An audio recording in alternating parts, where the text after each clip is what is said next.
Bem, boa tarde a todos. Aqui a regra básica do jogo é que cada um fala no seu idioma. O professor Castanheda fará a exposição em espanhol por cerca de 40 a 45 minutos. Depois nós abrimos, como de hábito, para perguntas de vocês. Façam as perguntas em que língua que preferirem, né? E menos chinês. Menos chinês. Né? É quase desnecessário aqui fazer uma apresentação do professor Castanheda, porque acho que todos nós o conhecemos. O conhecemos como intelectual público que ocupou a chancelaria do México, como um intelectual importante do México, autor de vários livros, um livro notável sobre o Che, particularmente, eu acho o grande livro sobre o Che, e além de muito interessante, dá um enorme prazer de ler o livro. O Legman aqui, que conhece o livro, já declarou que é o melhor, né? E com isso o assunto está encerrado, né? E para nós é um grande prazer. Eu agradeço especialmente ao professor Castanheda, porque ele veio aqui mesmo sabendo que o presidente não estaria, né? Nós já fazia algum tempo que nós estávamos tentando coordenar datas aqui, e felizmente conseguimos agora. Chato que o presidente não esteja, mas assim é a vida, a gente vai tocando aqui com ou sem presidente. Então, com a palavra, o professor Castanheda, para falar por 40 a 45 minutos com flexibilidade. Uma última observação, diretamente do México, acabou de chegar aqui um livro do professor Castanheda, escrito em coautoria, justamente sobre o fracasso da guerra às drogas no México. É um livro curto, mas que eu acho que extremamente interessante, e ele está ali em cima, e tem uma ótima notícia: ninguém paga nada por isso. Isso é por conta do Instituto Fernando Henrique Cardoso. Professor Castanheda, muito obrigado. A palavra é sua. Gracias, Sergio. Cuando puedas, agradecele al presidente Cardoso la invitación y sobre todo el regalo. Es muy importante cuando a los autores alguien regala sus libros, es el mejor arreglo posible. Entonces, de veras, por favor, agradéceselo al presidente. Llevamos ya algún tiempo con el presidente Cardoso y algunos otros amigos aquí, pero no solo en Brasil, sino en varias partes de América Latina, trabajando, discutiendo, compartiendo puntos de vista sobre el tema de la guerra de las drogas, o la guerra del narco, la guerra contra el crimen organizado, o la lucha contra el crimen organizado, y cada quien utiliza los matices que prefiere. Se han ido formando ya corrientes de opinión importante, más de élite que de opinión pública. Por un lado, quienes sostienen que no hay grandes alternativas frente a la política que siguió Colombia y que hasta está siguiendo México, y por otro lado quienes sostienen que esas políticas han fracasado y que es tiempo de buscar nuevas políticas. Yo lo que quisiera es compartir con ustedes algunas reflexiones sobre, uno, el estado actual del asunto en México, y dos, un poco la discusión que hay en México, el debate que hay en México sobre este tema, que es un debate un poco distinto al que hay en Brasil, pero de todas maneras empieza a ser cada vez más parecido. Entonces, en primer lugar, el estado de cosas en México hoy. Llevamos ya, dentro de 2 meses, se van a cumplir 5 años desde el que el presidente Calderón declaró el 10 de diciembre del 2006, 10 días después de tomar posesión como presidente, una guerra abierta contra los cárteles y el crimen organizado en México. El término guerra ha tenido altos y bajos. En algunos momentos el presidente lo usa, en otros momentos prefiere que no se use e incluso dice que él ya no lo usa. Pero claro, ya quedó. Es muy difícil después. Además es un término que tiene una larga historia. Incluso la historia que tiene es una historia exactamente de 40 años, porque hace 40 años exactamente, en 1971, el entonces presidente Nixon inició the war on drugs, la guerra contra las drogas en Estados Unidos en 1971. Entonces, va a ser difícil que ese término quede suprimido, aunque en ocasiones el presidente Calderón busca hacerlo y busca transformarlo en lucha y busca transformarlo no en drogas, sino contra el crimen organizado. Lo hizo por varias justificaciones en diciembre de ese año, de 2006, que han ido variando en énfasis a lo largo de estos 5 años. A veces se enfatiza más una explicación, a veces se enfatiza más otra. Para no entrar ahorita en la discusión de cuál es el sabor de la semana, digamos, sino simplemente exponerlas. La primera fue que la violencia en México había empezado a subir, había aumentado de manera significativa en los últimos años de Fox, y que ya no era posible no hacer nada porque esa violencia estaba directamente vinculada a la fuerza de los cárteles de la droga mexicana. Una segunda explicación, insisto, ni en orden de importancia, ni en orden cronológica, sino simplemente de exposición. Una segunda fue que México se había vuelto ya no solo un país productor y un país de tránsito, sino un país consumidor. Y que esa era, además de ser una razón en sí por declarar esta guerra, era una explicación de la violencia. Porque si los narcos mexicanos ya no solo necesitaban cuidar sus rutas a Estados Unidos y sus accesos a México y sus zonas de producción en México, sino también tenían que cuidar sus mercados en México, internos, bueno, eso aumentaba la corrupción y la violencia. Es una segunda razón que se dio. Una tercera es que ya el narco, en los últimos años de Fox, como resultado de la negligencia de varios gobiernos anteriores, no solo el de Fox, se había apoderado de las estructuras políticas y territoriales del país. No todas, no las más importantes, pero algunas no carentes de importancia. Nunca se dijo claramente dónde y cuándo, ni quiénes, pero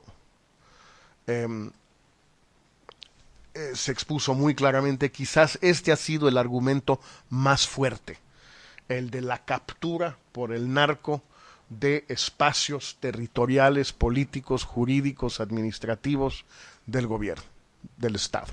Okay. Esas han sido las 3 razones más importantes: aumento de la violencia, aumento del consumo, captura del Estado. Ha habido algunas más en distintos momentos, pero esas han sido las 3 principales. Bueno, ahorita volveré sobre mi opinión sobre esas 3 razones.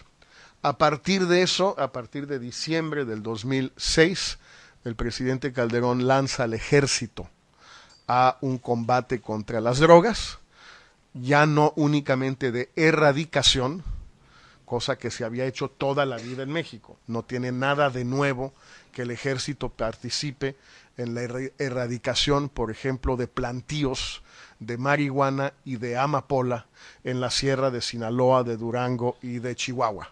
Esto viene sucediendo se cultiva ahí desde hace medio siglo y se erradica desde hace medio siglo y se sigue produciendo desde hace medio siglo y seguramente se va a seguir produciendo dentro de otro medio siglo. Amapola es poppy, opio, sí. Y heroína, sobre todo es para... Y México es un productor importante. Quizás un paréntesis, vale la pena subrayarlo para los que no estén demasiado enterados de los detalles del caso mexicano.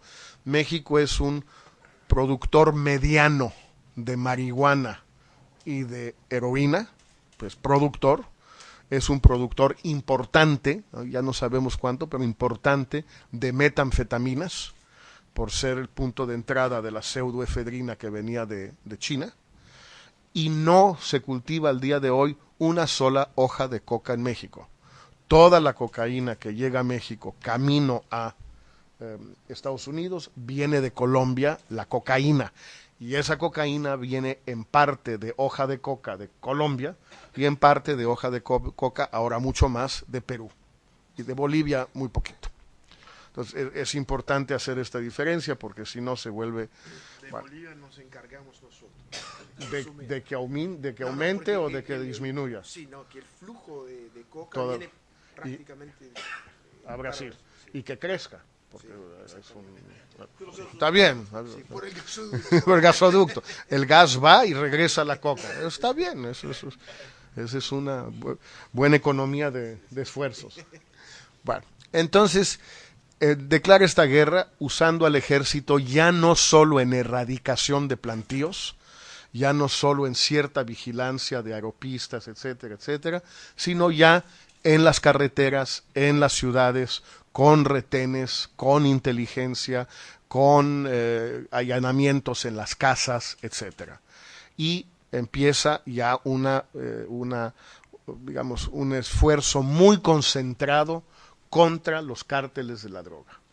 Hay quienes dicen que más contra unos que contra otros, que hubo una cierta selectividad. Yo no lo comparto, pero no lo excluyo. Mi impresión es que ha sido más o menos parejo contra todos al mismo tiempo. Mete a la Marina también. La Marina en México es un poco más calificada, más moderna, más sofisticada, menos corrupta que el Ejército. Hace crecer la Policía Federal, que cuando termina Fox eran como 10,000 y pico, 12,000, ahora son como 35,000, pero 10,000 de esos son de gabinete, son de inteligencia, no son tropa. Entonces, en realidad en México tenemos, y esa es la razón de mandar al ejército, tenemos ahorita, cuando termine el sexenio, no creo que llegue a haber 30,000 policías federales operativos, o sea, de combate. Tenemos como 300,000 policías municipales que son completamente inservibles. Y tenemos 100,000 policías estaduales, también en gran medida inservibles. Es decir, cuando llega un presidente de México a Los Pinos y le avisa el gobernador de X estado: presidente, tenemos un problema muy serio con el narco en Guerrero. Pues dígale, háblenle al presidente municipal de Chilpancingo y díganle que meta la policía. Presidente, perdón, no hay policía en Chilpancingo. Ok. Bueno, háblenle al gobernador y por favor pídanle al gobernador que mande a la policía estatal de Guerrero. Presidente, no hay policía estatal en Guerrero. Bueno, pues háblenle al jefe de la Policía Federal y mande a la Policía Federal. Presidente, no tenemos Policía Federal en México. Entonces, ¿qué hacemos? Pues el ejército, presidente, es lo único que queda.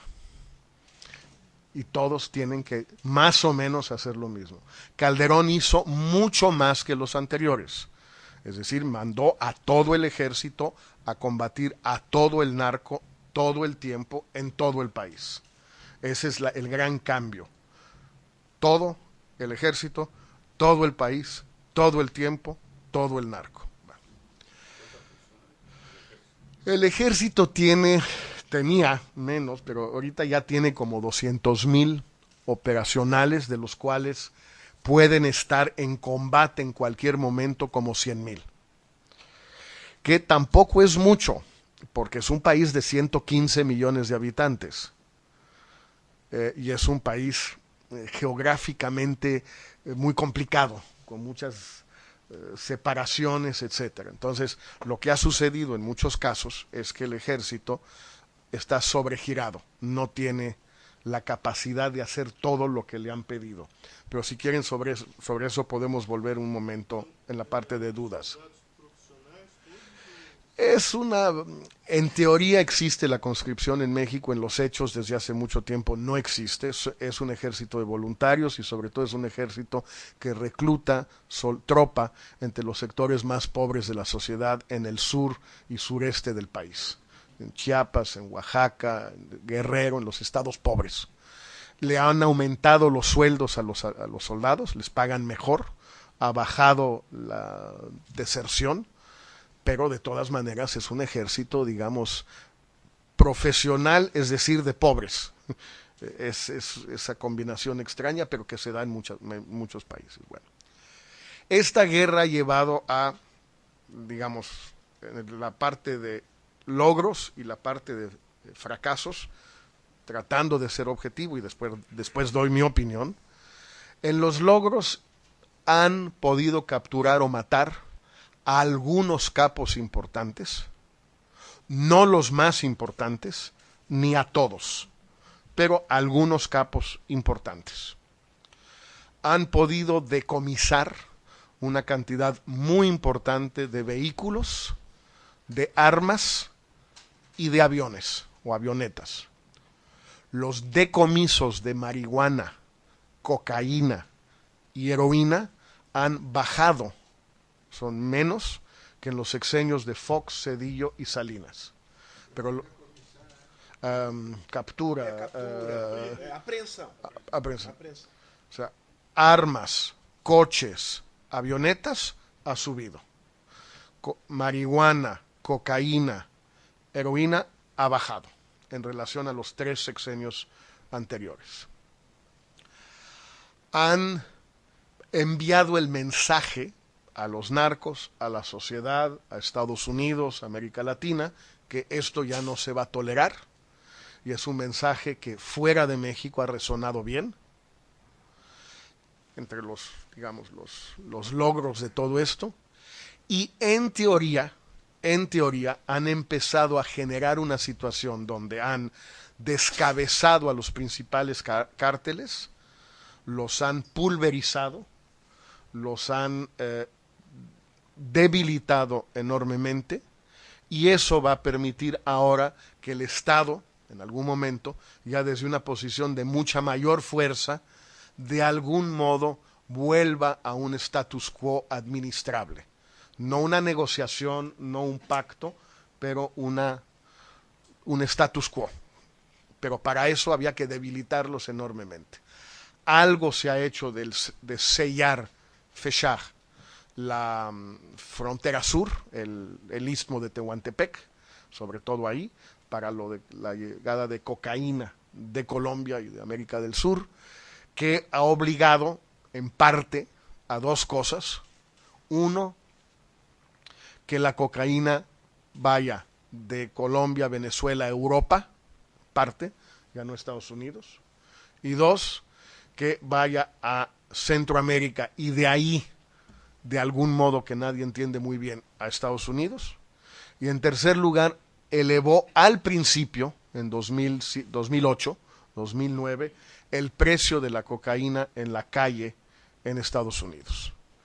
Estos son, grosso modo, los logros al día de hoy en todo esto. Lo demás son logros en potencia. Se cree que en algún momento la violencia va a bajar, los cárteles van a quedar muy debilitados, los americanos van a ayudar más, ahorita entramos a la parte de Estados Unidos, y que eso va a permitir volver a una situación de más control.